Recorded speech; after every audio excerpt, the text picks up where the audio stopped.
warahmatullahi wabarakatuh. Saya Taradi Panjahara. Di sini saya akan melakukan skill lab pembuatan preparat sputum dahak dan pewarnaan bakteri tahan asam. Di sini saya akan menyiapkan untuk persiapannya. Saya akan mencuci tangan terlebih dahulu 6 langkah menurut WHO.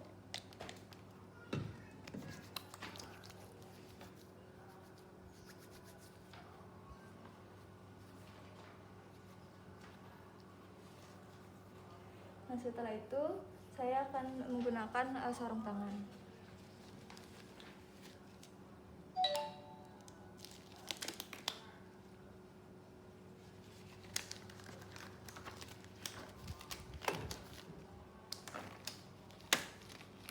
Setelah itu di sini saya akan membersihkan kaca objektifnya. Saya akan membersihkan kaca objektifnya menggunakan alkohol 95%. Atau di sini saya juga bisa menggunakan api langsung.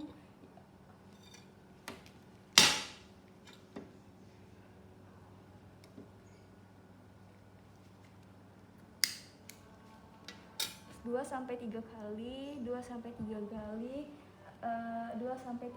agar kacanya bebas lemak. Setelah selesai, di sini saya akan tandai area opal sekitar 2 sampai 3 cm di bawah slide dengan spidol.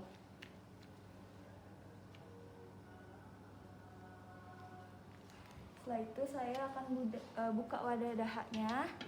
Di sini saya akan buka wadah dahaknya dengan spesimen atau dengan hati-hati, dan saya akan letakkan tutupnya itu menghadap ke atas pada permukaan kerjanya. Nah, lalu di sini saya akan celupkan tongkat kayu ke dalam sampel dari dahaknya. Saya akan pilih bagian seputum yang terbaik, pilih yang paling banyak purulennya atau partikel yang berumuran darah jika ada. Saya alaskan.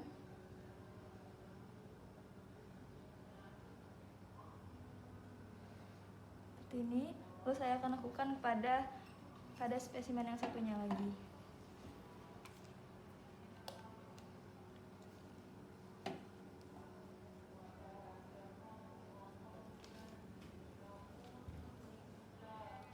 Setelah itu saya akan tempatkan sampel dahak yang tadi pada tengah area target, sudah ditempatkan dan sudah ditaruhkan pada ke dalam raknya. Lalu sini saya akan tutup kembali wadah spesimennya dengan rapat. Nah, lalu setelah itu saya akan fiksasi lewat bagian bawah slide melalui nyala api bakar bunsen 3-4 kali seperti ini. Saya akan fiksasi 3-4 kali. Setelah itu apusan itu sudah siap untuk melalui prosedur pewarnaan. Nah, untuk prosedur pewarnaannya ini sendiri, setelah difiksasi, letakkan slide tetap pada rak pewarnaan dengan sisi yang dioleskan itu menghadap ke atas. Ini menghadap ke atas. Nah, lalu langkah kedua, isi seluruh slide dengan carbon fusion. Nih, carbon fusionnya, dan pastikan semuanya itu ditambahkan untuk menjaga slide tertutup dari seluruh langkah pewarnaan.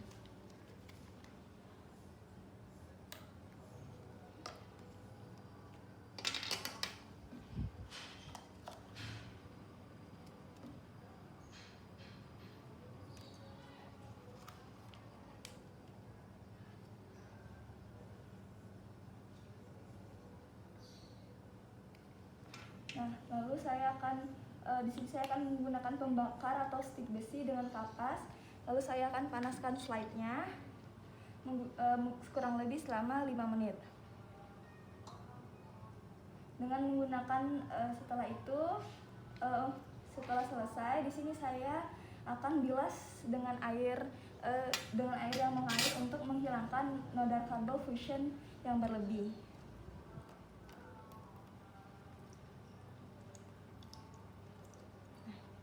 Lalu saya akan hilangkan warna slide dengan membilas. Lalu untuk membilas atau mencelupkannya ke dalam alkohol 5%.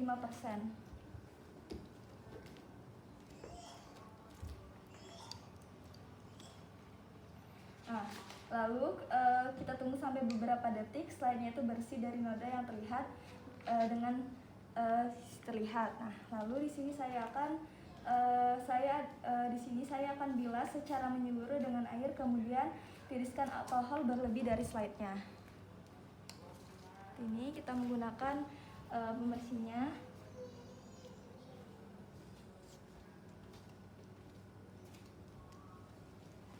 Kita tiriskan. Setelah selesai, kita banjiri dengan kontainer methylene yang berwarna biru. Kita lakukan kembali fiksasinya.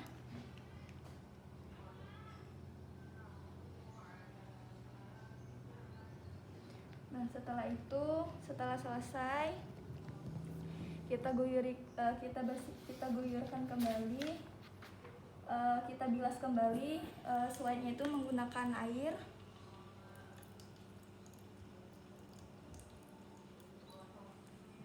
Lalu kita bersihkan. Setelah selesai kita bersihkan menggunakan air, kita bersihkan bagian belakang slide itu dengan kertas tisu.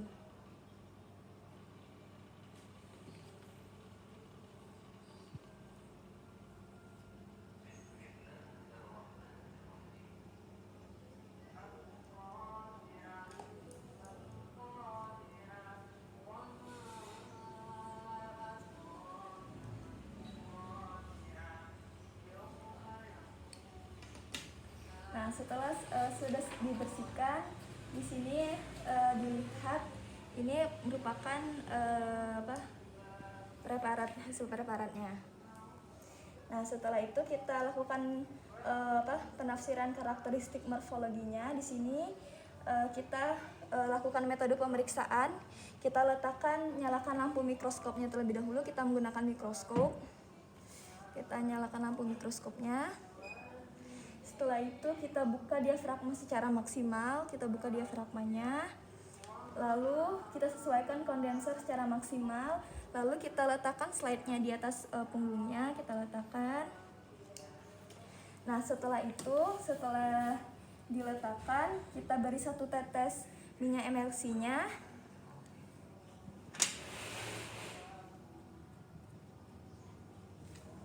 Lalu kita gunakan 100 kali putaran, kita putar pada lensanya 100 kali lensa objektif hingga menyentuh bagian dari ujung slide-nya. Lalu putar knob penyesuaiannya sampai menemukan bagian bidang yang akan ditentukan. Lalu kita putar knob penyesuaian halus untuk mengatur fokus dari mata kita. Nah, setelah itu barulah kita melakukan penghitungan dari bakterinya. Nah, setelah kita dapatkan bakterinya, lalu kita interpretasikan hasilnya dengan cara melaporkan hasil apesan basil tahan asam tersebut.